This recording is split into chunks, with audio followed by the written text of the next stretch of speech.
So, former fire investigator here, and first of all, I wanted to say I'm happy that you and your family and your pets are all safe from this fire. But I wanted to talk about a couple of the things that you can tell just from the damage shown where this particular fire was.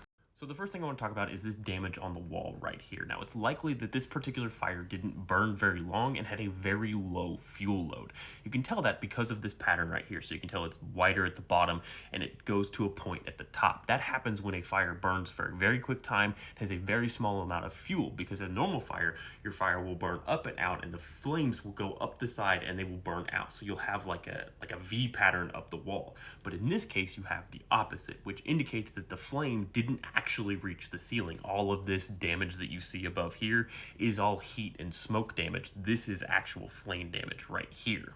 So the other thing that's interesting is this big black burn mark in the carpet. So this black area right here is charred carpet. This black area over here is charred carpet.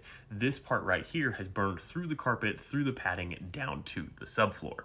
What this tells me is that your charger for your lithium-ion battery that caused the fire was likely sitting somewhere in this area, potentially with the tool that it was used for, which I believe was a leaf blower. Now, if it was just the charger, that would make sense, because as the charger failed, or as the battery failed, I should say, the charger melted and it pooled that plastic in this area and continued to burn, allowing it to have a sustainable fuel to burn through the actual carpet, because carpet doesn't generally burn all that well. If it was a leaf blower, that makes even more sense, because leaf blowers are often plastic and will pool and burn continuously in this area.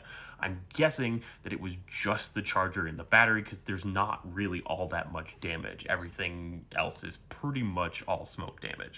The other interesting thing you can tell from this photo is that this particular door right here was closed during the fire. The reason you can tell that is because looking at the actual threshold right here, there's no fire damage right here, and there's a very small amount of smoke damage right here, which indicates that the door frame was protected during the fire.